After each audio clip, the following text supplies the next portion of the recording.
दो खबर दरअसल कुछ इस तरह है, क्योंकि मगरबी बंगाल में अटैक पॉलिटिक्स चल रही है और दूसरी खबर की अगर हम बात करेंगे तो मध्य प्रदेश में स्कूल पॉलिटिक्स चल रही है। पहली खबर की बात करें तो ममता बनर्जी पर कल हुए अटैक के हवाले से अब सियासत भी शुरू हो चुकी है। जहां ममता बनर्जी इस वक्त अस्पताल में जेरे इलाज है तो दूसरी जानिब उन पर हुए हमले को कोई हमला नहीं मान रहा है। तमाम सियासी पार्टियां इसे सियासी पाखंड और ड्रामे से ताबीर कर रही हैं। उधर ममता बनर्जी की सेहत की वजह से परेशान जो कारकुन हैं इस हमले की वजह से भड़क गए हैं और वो इस वक्त खबरें ये हैं कि टीएमसी कारकुनान की तरफ से ट्रेनें रोकी जा रही हैं और एहतजाज किया जा रहा है। इस हवाले से हमको तफसील देंगे कि इस वक्त ममता बनर्जी की हालत कैसी है। तो सबसे पहले बात ममता बनर्जी पर हुए हमले की। ये सियासी पखंडी करने में माहिर है। बंगाल के चुनाव का परिणाम आज ममता जी के ड्रामे से दिख रहा है। चोखे आंगुल दिए দেখা দিল সেই পুরনো খেলা আক্রমণ।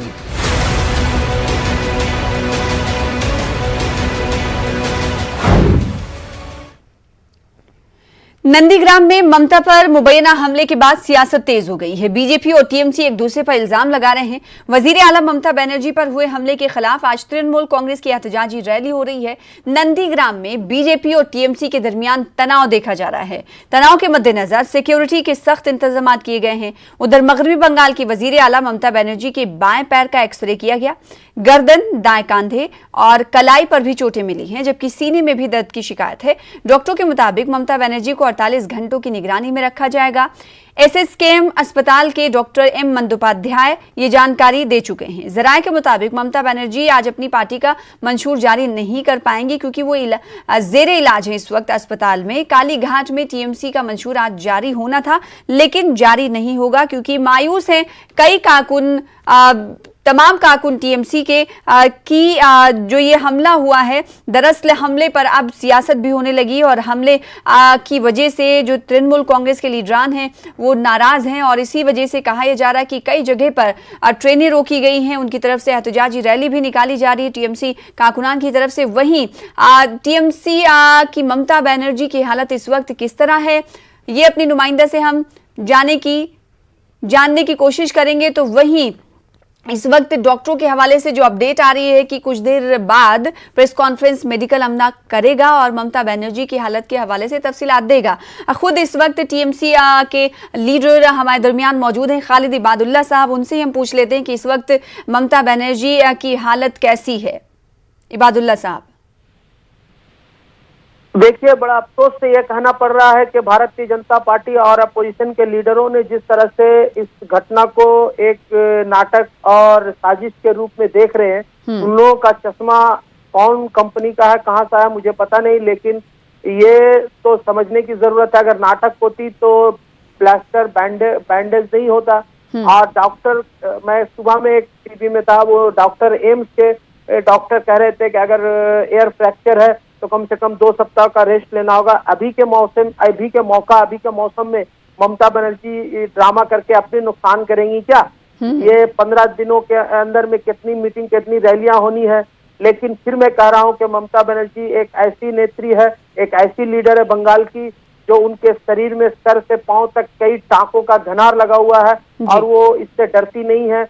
अगर उनको जरूरत पड़ेगा, मैं समझता हूं कि पैर की दर्द और पैर के प्लास्टर के साथ भी वो मीटिंग करेंगी। भारतीय जनता पार्टी वाले ये सोच रहे थे कि हम लेकिन भारतीय जनता पार्टी और अगर लेफ्ट और कांग्रेस की बात करें तो इस हमले को वो हमला बता नहीं रहे हैं। वो तो कह रहे हैं कि एक साजिश है, ये ड्रामा है।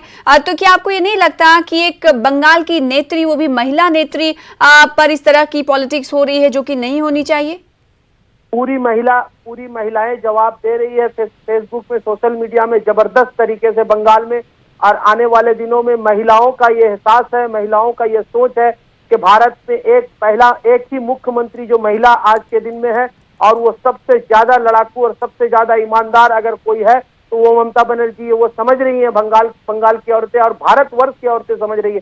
इसलिए भारत से, पूरे हिंदुस्तान से सोशल मीडिया में इनके लिए दुआओं का बौछार लगा हुआ है और ये कह रहे हैं कि इलेक्शन जिस तरह से ये लोग लड़ना चाह रहे हैं, भारतीय जनता पार्टी के लोग, मार और ठी- पीट और जानलेवा जी। हमला करके खालिद इबादुल्ला अगर हम- साहब, इलेक्शन कमीशन से आप लोग भी शिकायत करने वाले थे, वक्त बताया जा रहा था 12 बजे, क्या आप लोग पहुंचे इलेक्शन कमीशन या फिर देखिए, जाने ये वाले? हाई कमांड की बात है, जरूर इलेक्शन कमीशन से शिकायत करने की जरूरत है और मैं समझता हूँ तृणमूल कांग्रेस हमारे लीडरशिप इसको जरूर आगे बढ़ाएंगे। लेकिन इतना कहूंगा कि जब मैं सुन रहा था सुबह में टीवी में बता रहा था कि भारतीय जनता पार्टी वाले भी इसको उनकी क्या दुश्वारी हो गई, चोट लगी, ममता बनर्जी को दर्द हो रहा है, भारतीय जनता पार्टी के लोग भी जा रहे हैं इलेक्शन कमीशन को शिकायत करने के लिए। ठीक तो है, अच्छी बात है खालिद कि इबादुल्ला ममता साहब बनर्जी हमारे को साथ बने रहे। आपसे सवाल ये भी करेंगे कि एक ऐसे वक्त में जब ममता बनर्जी को चोट लगी है तो टीएमसी कारकुनान के दरमियान आखिर इतना गुस्सा क्यों कि वो ट्रेन रोक रहे हैं, पब्लिक को, जनता को परेशानी में मुब्तला कर रहे हैं?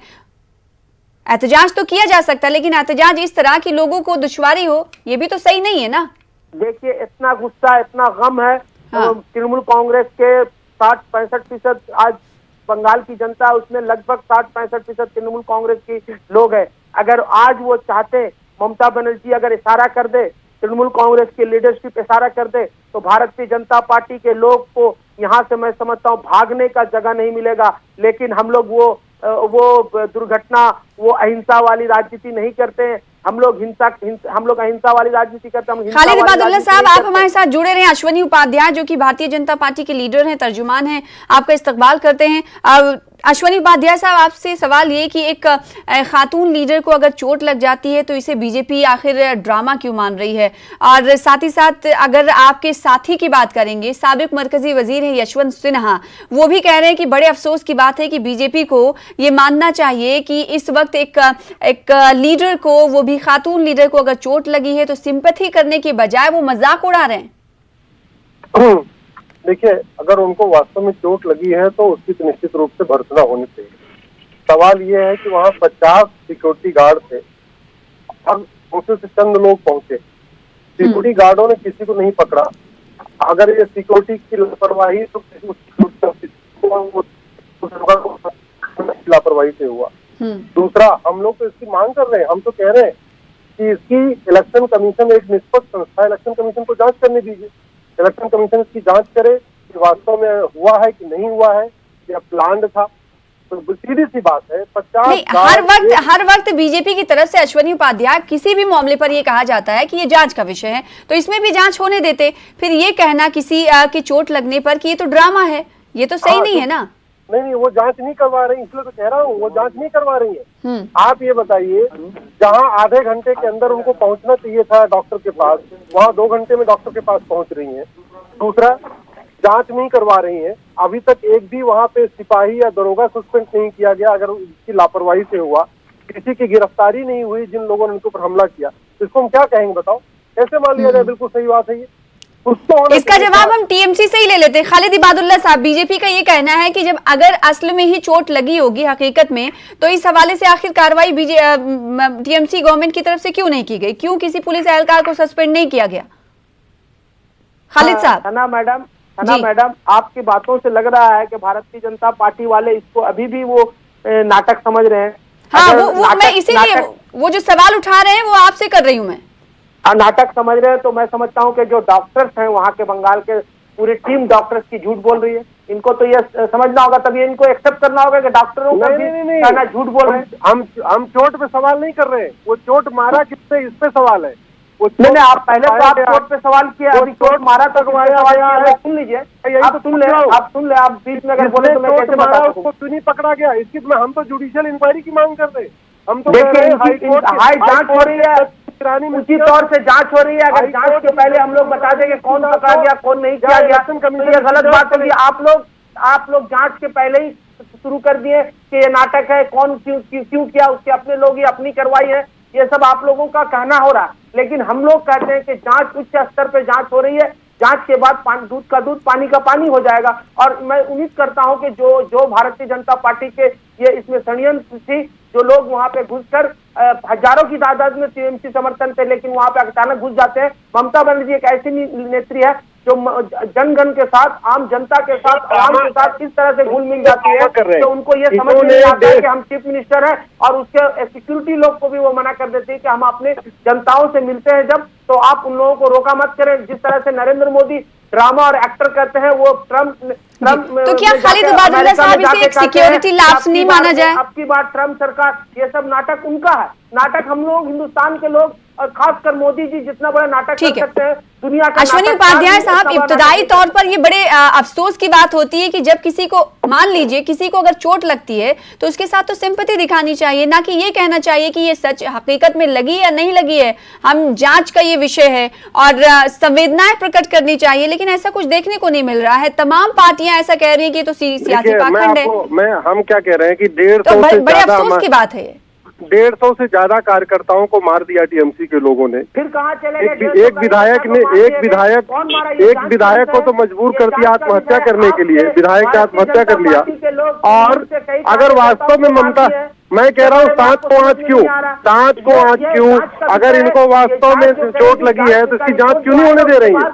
ये जांच से क्यों भाग रहे? तो जांच के लिए तो कमेटी तश्कील दी गई है। नहीं, वो पुलिस वाली, वो कलकत्ता पुलिस से जांच करेगी तो कुछ नहीं निकलेगा। जांच इसकी या तो हाई कोर्ट के जज की निगरानी में होना चाहिए या तो इलेक्शन कमीशन का कोई ऑब्जर्वर। तो फिर आपको आपकी जानिब से मांग करनी चाहिए। फिर तो हम मांग कर रहे हैं, हमने इलेक्शन कमीशन से कहा है, आग्रह किया है कि इसकी जांच करे इलेक्शन कमीशन। और सरकार वास्तव में अगर इनको चोट लगी है तो इनको दे दे, जुडिशियल इंक्वायरी करा दें। और बंगाल के पुलिसों का ये अपमान कर रहे हैं। बड़ा शर्म आती है ऐसे लोगों से, जो भारतीय जनता पार्टी के लोग बंगाल में आके राजनीति करना चाहते हैं, बंगाल की सरकार को मजबूर कर रहे हैं कि हम दखल करेंगे। उनको ये सोचना चाहिए कि बंगाल में आकर बंगाल पुलिस के बारे में इनको यकीन नहीं हो रहा, बंगाल पुलिस से भरोसा नहीं है। तो कैसे आप लोग बंगाल की बातें कर रहे हैं? जरा सा भी ये एहसास आपको नहीं है कि बंगाल के लोगों को अपमान कर रहे हैं, बंगाल की पुलिस के अपमान कर रहे हैं, कि बंगाल की पुलिस को कोई विश्वास नहीं, यकीन नहीं है। आपको सिर्फ यकीन है अपने अमित शाह जी की जो सीबीआई घर की जिस तरह से नौकर चाकर बन गई है उसके पर यकीन है। अभी पूरे जब इलेक्शन का समय आता है, दौर आता है, तो ये सीबीआई लग जाते हैं, ईडी लग जाते हैं, पूरी जनता देख रही है। अब ये जनता साफ समझ चुकी है कि ये लोग का ये ड्रामा, ये हाई वोल्टेज ड्रामा, इलेक्शन का समय आता है, सीबीआई लगाते हैं, ईडी लगाते हैं, आरबीआई लगाते हैं और लोगों को परेशान करके, लीडरों को परेशान करके अपने दल में टान कर और ये कहना चाहते हैं कि हम आपको सही रास्ते पे देंगे। तो ये तमाम इल्जामात टीएमसी की तरफ से लगाए गए हैं। बीजेपी की तरफ से कहा जा रहा अभी भी कि ये तफ्तीश का मौजू है और उन्हें चोट लगी या नहीं लगी है। लेकिन अफसोस भरी बात यह है कि अगर किसी खातून लीडर को चोट लगती है तो उस पर सिंपैथी नहीं पेश किया जाता है, दुख का इजहार नहीं, बल्कि ये कहा जाता है कि ये सियासी ड्रामा हो सकता है। बीजेपी की तरफ से ऐसे इल्जामात लगाए जा रहे हैं। खालिद इबादुल्लाह साहब, बेहद शुक्रिया हमारे साथ जुड़ने के लिए और अपना स्टैंड रखने के लिए। आपका भी बेहद शुक्रिया अश्वनी उपाध्याय साहब हमारे साथ जुड़ने के लिए और अपना स्टैंड क्लियर करने के लिए। फिलहाल आपको बता दें कि मगरबी बंगाल की सियासत में उथल पुथल देखी जा रही है। अपने नुमाइंदा से हम जुड़ने की कोशिश करेंगे कि इस वक्त एग्जैक्ट नंदीग्राम में कहा जा रहा है कि सिक्योरिटी बढ़ा दी गई है वहां पर, क्योंकि वहीं पर यह हादसा पेश आया था जिसके बाद ममता बनर्जी को कोलकाता लाया गया और इस वक्त वो जेर इलाज है। लेकिन नंदीग्राम में इस वक्त सिक्योरिटी इसलिए बढ़ाई गई है, 5 रुकनी टीम भी बता दी गई है जांच के लिए, ताकि जांच किया जाए कि आखिर किसकी गलती थी और किसकी लापरवाही की वजह से ये हादसा, ये वाकया पेश आया। लेकिन अपोजिशन पार्टियों की अगर हम बात करें तो अपोजिशन का कहना है कि दरअसल सिक्योरिटी लैब्स लापरवाही की जिम्मेदारी आखिर किसकी होती है? एक पुलिस मंत्री के पास आखिर पुलिस महकमा और पुलिस एहलकार ना मौजूद हो, ये कैसे हो सकता है? तो ये तमाम सवाल हैं अपोजिशन पार्टियों के। लेकिन एग्जैक्टली इस वक्त ममता बनर्जी के सेहत के हवाले से मेडिकल बुलेटिन क्या कह रहा है और नंदीग्राम में किस तरह से सिक्योरिटी के हालात हैं और जांच टीम की शुरुआत हुई या नहीं, ये भी हम जानने की कोशिश करेंगे अपनी नुमाइंदा शबाना एजाज से। शबाना, सबसे पहले तो ये बताइए कि ममता बनर्जी की सेहत के हवाले से क्या कुछ डॉक्टरों का अभी कहना है, क्योंकि 12 बज चुके हैं, 12 बजे प्रेस कॉन्फ्रेंस की उम्मीद थी, क्या जानकारी? देखिए 12 बजे मेडिकल बोर्ड की टीम अभी बैठी है और वो अपने टीम की रिपोर्ट के बाद ही वो प्रेस के साथ बातचीत करेंगे। तो जो मेडिकल बुलेटिन जो है वो कुछ ही देर में जारी होगा। लेकिन डॉक्टरों की टीम बैठी है और उनके सेहत के हवाले से क्या कुछ है इसकी पूरी जो है वो मीटिंग चल रही है और मीटिंग के बाद ही मीडिया के साथ बातचीत की जाएगी। लेकिन अच्छी खबर यह है कि ममता बनर्जी स्टेबल है, वो ठीक है।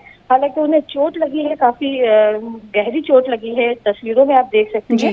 लेकिन जिस तरह से 48 घंटे तक उनको ऑब्जर्वेशन में रखा गया था वो वक्त गुजर चुका है और अब वो ठीक है। डॉक्टरों का कहना है कि वजीर आला ममता बनर्जी ठीक है। तो मेडिकल बुलेटिन का हमें इंतजार है, लेकिन उधर अगर बात करें एहतजाजी रैली की, ट्रेन रोकने की, तो टीएमसी के कारकुन इतने नाराज हैं कि उन्होंने ट्रेन भी रोकी है। तो क्या कई मकामात पर ऐसे वाकयात पेश आए हैं शबाना?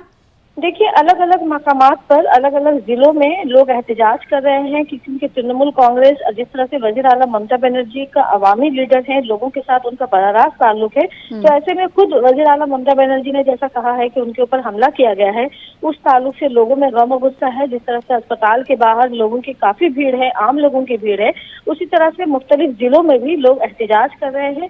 कोलकाता में भी एहतजाज हो रहा है, नंदीग्राम में भी एहतजाज हो रहा है, मुख्तलिफ जिलों में एहतजाज हो रहा है। लोगों ने ट्रेन रोककर एहतजाज किया है और एहतजाज का अंदाजा इस बात से भी लगा सकते हैं कि जब रियासती गवर्नर जब अस्पताल पहुंचे थे कल रात, तो उन्हें भी शदीद एहतजाज का सामना करना पड़ा जी। और उस मौके पर गो बैक के नारे लगाए गए थे टीएमसी कारकुनान की तरफ से। नंदीग्राम से क्या कुछ अपडेट मिल पा रहा है शबाना? देखिए, नंदीग्राम में जो माहौल है वो काफी तनाव देखा जा रहा है। यहाँ बीजेपी के कारकुनों की भी भीड़ है और साथ के साथ जो तृणमूल के लीडरान हैं, जो तृणमूल के वर्कर हैं, वो भी एहतजाज कर रहे हैं क्योंकि कल यहाँ शुभेंदु अधिकारी नंदीग्राम से अपना पर्चा नामजदगी दाखिल करेंगे। मजबूत लीडर है शुभेंदु अधिकारी, बीजेपी में शामिल हुए हैं, हालांकि वो तृणमूल के से बीजेपी में शामिल हुए हैं। और जिस तरह से शुभेंदु अधिकारी ने नारा लगाया था कि नंदीग्राम के लोग नंदीग्राम के बेटे को चाहते हैं, तो एक तरह का जज्बाती लगाव भी उनका देखा जा रहा है। ये देखने को मिला था कि जब ममता बनर्जी नंदीग्राम में गई थी तो शुभेंदु अधिकारी ने कहा था कि वो ममता बनर्जी जो वजीर आजम नरेंद्र मोदी को ये कहती हैं कि बाहरी हैं, तो जब वो नंदीग्राम आएंगी तो वो भी बाहरी ही हुई। बेहद शुक्रिया शबाना एजाज हमारे साथ जुड़ने के लिए, तफसील से बातचीत करने के लिए। फिलहाल छोटे से ब्रेक के लिए रुकेंगे, ब्रेक के बाद जल्द लौटेंगे दूसरी खबर के साथ। आपका इस्तकबाल करते हैं और खबर दोपहर में बात दूसरी खबर की जो कि मध्य प्रदेश में स्कूल पॉलिटिक्स से जुड़ी हुई है। क्या है पूरा मामला आपको बताते हैं तफसील के साथ। मध्य प्रदेश में कोरोना के बढ़ते कहर के बीच स्कूल खोलने पर सियासत शुरू हो गई है। एमपी के वजीर बराए स्कूल एजुकेशन इंद्र सिंह परमार ने 1 अप्रैल से पहली जमात से लेकर 8वीं जमात तक के तलबा के लिए जहां स्कूल खोले जाने का ऐलान किया है, तो वहीं कांग्रेस ने हुकूमत के फैसले की सख्त मजम्मत की है। कांग्रेस का इल्जाम है कि रियासत में जहां कोरोना बेकाबू होता जा रहा है और यौमिया तौर पर 550 से ज्यादा कोरोना मरीज रियासत में सामने आ रहे हैं, ऐसे में मासूम बच्चों के लिए स्कूलों का खोलना उनके मुस्तकबिल से खिलवाड़ है। तो सियासत इस पर हो रही है, बयानात भी कई हैं, आपको सुना देते, फिर उसके बाद अपने नुमाइंदे मेहताब आलम का रुख करेंगे। 1 अप्रैल से होती है, उसी अनुसार इस साल भी नया शैक्षणिक सत्र 1 अप्रैल से प्रारंभ होगा। मध्य प्रदेश स्कूल शिक्षा विभाग ने 1 अप्रैल से कक्षाएं प्रारंभ करने का निर्णय किया, जिसमें 1ली से 8वीं तक भी सम्मिलित किए जाएंगे।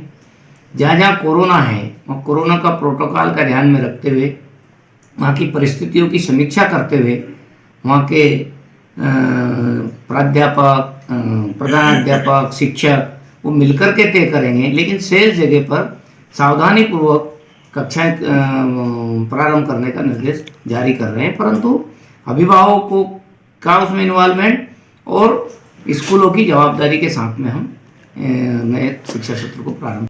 कोरोना के बढ़ते हुए मामलों के साथ मध्य प्रदेश में 1ली से 8वीं तक के बच्चों के स्कूल खोलने का फैसला आत्मघाती हो सकता है। जहां सरकारी स्कूलों में इंफ्रास्ट्रक्चर नहीं है, 500-500, 700-700 इस बच्चों के बीच में केवल एक अकेला टीचर पढ़ाता है। छोटे बच्चे स्वयं सोशल डिस्टेंसिंग का पालन कर सकें, यह भी संभव नहीं है। ऐसे में स्कूल मालिकों के दबाव में केवल फीस वसूल कर सकें, इसलिए सरकार द्वारा 1ली से 8वीं तक के स्कूल खोलने की अनुमति दी जा रही है। कांग्रेस सरकार के इस फैसले पर पलटवार करते हुए दिखाई दे रही है। हमारे साथ हमारे नुमाइंदे मेहताब आलम जुड़ रहे हैं, जिनका रुख कर लेते हैं। मेहताब आलम, ऐसा नहीं है कि सिर्फ मध्य प्रदेश में ही स्कूल खोले जा रहे हैं। अगर बात उत्तर प्रदेश की करें तो वहां की सरकार ने भी कुछ इस तरह का फैसला ले लिया है, लेकिन एमपी में जो कि हवाला दिया जा रहा है कोरोना का कि आए दिन केसेस बढ़ रहे हैं, मेरा सवाल यह है कि पिछले 1 हफ्ते से मंडे की अगर हम बात करेंगे तो 4-5 दिनों में ये आंकड़ा कहां तक पहुंचा, ये बताइए, ताकि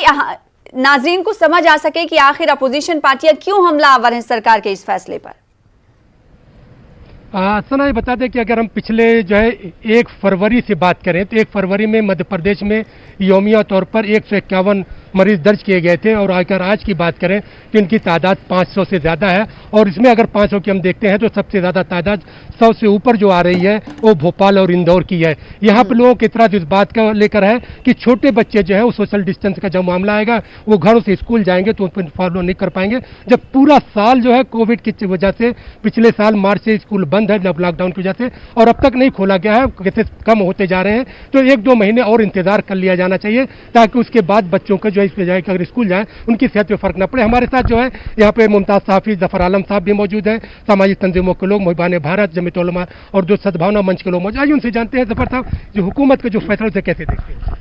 हुकूमत का जो फैसला हुआ है स्कूल के छोटे बच्चों के लिए स्कूल खोलने का क्लास 1 से लेकर 8 तक, वो स्कूल प्राइवेट स्कूल वालों के प्रेशर के अंदर लिया गया फैसला है। साफ साफ दिख रहा है कि स्कूल वालों से सरकार की प्रेशर के अंदर आके कि फीस ले ली जाए बस किसी तरीके से फीस का, क्योंकि फीस का मुद्दा पिछले साल कोरोना में बहुत ज़्यादा उठा था और सरकारों ने और हाई कोर्ट और सुप्रीम कोर्ट तक लोग गए थे फीस के लिए, मगर स्कूल वालों ने अपनी मनमानी करी थी और फीस लेने से बाज नहीं आए थे। तो इस बार उन्होंने कहा कि कुछ दिन के लिए आप इजाज़त दे दीजिए। जो मुझे पता चल रहा है कि इस तरीके की बातचीत हुई है कुछ शिक्षा मंत्री के साथ लोगों की कि आप कुछ दिन के लिए इजाज़त ले दी, हमारी फीस वगैरह आ जाए फिर हम बंद कर देंगे। तो 15-20 दिन 25 दिन के लिए स्कूल खोलेंगे और दोबारा बंद कर देंगे, मगर उन 15-20-25 दिन के अंदर जो छोटे बच्चों का नुकसान हो जाएगा, जिस तरीके से कोरोना दोबारा से उभर के आना शुरू हुआ है मध्य प्रदेश के अंदर और बढ़ रहा है, लगातार आंकड़े बढ़ते चले जा रहे हैं, उससे ये फैसला रोका जा सकता था।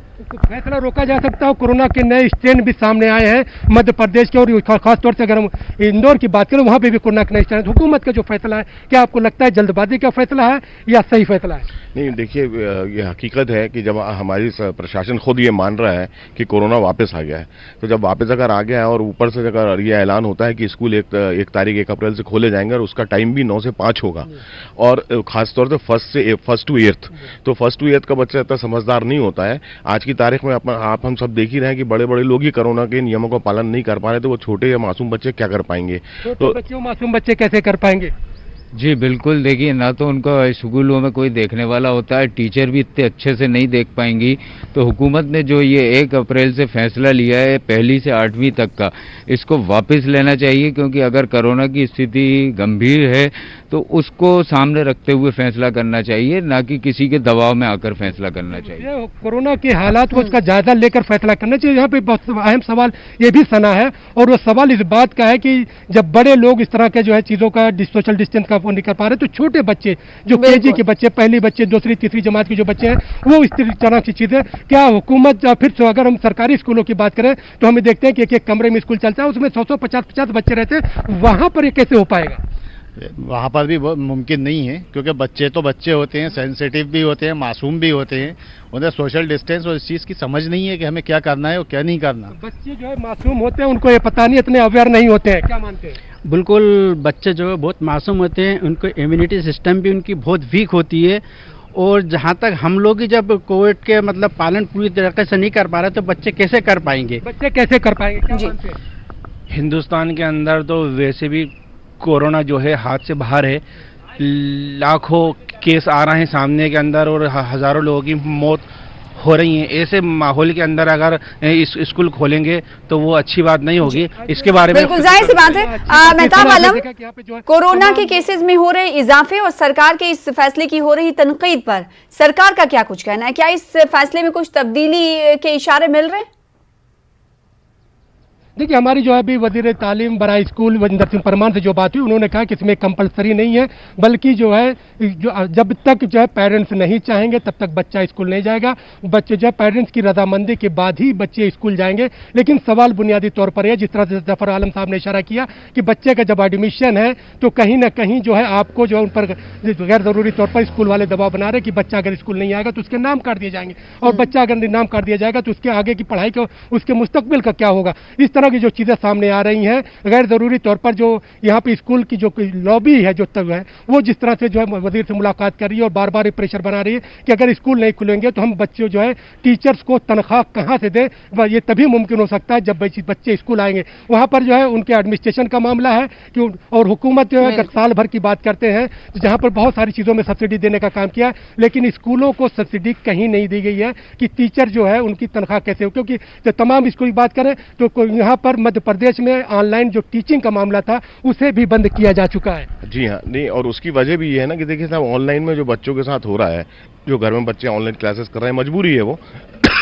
सॉरी, लेकिन उसके साथ मसला यह है कि बच्चों की आंखों पे जोर पड़ रहा है, बैठे बैठे मोटे हो रहे हैं, फिजिकल एक्टिविटीज खत्म हो चुकी है, और घर में जो माँ है उसकी जिम्मेदारी 4 गुना बढ़ गई है, उसको बच्चे को भी देखना है, घर को भी देखना है, और अगर वो वर्किंग है तो उसके लिए और ज्यादा परेशानी का सबब है। घर में बच्चों के पास जो है इतने मोबाइल नहीं, अगर एक घर में 4 बच्चे हैं तो पेरेंट्स के पास मजबूरी है कि 4 मोबाइल कहाँ चलाएं, और फिर कहीं पे जो है हम देखते हैं कि नेटवर्क की प्रॉब्लम आती है, बच्चे उसमें परेशान होते हैं। देखिए, नेटवर्क इशू तो इतनी बड़ी बात नहीं है, मगर जो इससे पहले आपने बात करी कि हर घर के अंदर इतने मोबाइल नहीं होते, दूसरे कई घरों में तो एक मोबाइल भी नहीं है, जो खासतौर से बहुत नीचे के स्तर के लोग हैं, रहने वाले नीचे लाइवलीहुड लो पॉवर्टी लाइन वाले लोग हैं, उनके पास तो एक मोबाइल भी नहीं है। उन बच्चों के बारे में आज तक किसी ने बात ही नहीं करी कि जो ये भी देखते कि बहुत सारे बच्चों ने इसलिए पढ़ाई छोड़ दी कोविड में क्योंकि उनके पास पढ़ने के लिए पैसे, फीस जमा करने के लिए पैसे नहीं थे। पढ़ने के लिए पैसे नहीं है, घर में मोबाइल नहीं है, एक भी मोबाइल नहीं है, तो किस तरीके से उन बच्चों के बारे में कोई बात न सरकार ने सोचा, ना कोई आम सोशल वर्कर्स ने सोचा, ना कोई और सोच रहा उनके बारे में कि उनकी पढ़ाई का क्या होगा। तो इस फैसले की 4 जानिब से तनकीद हो रही है। अब देखने वाली बात होगी कि मध्य प्रदेश सरकार की हो रही तनकीद पर सरकार का क्या कुछ आने वाले दिनों में स्टैंड होता है। बेहद शुक्रिया।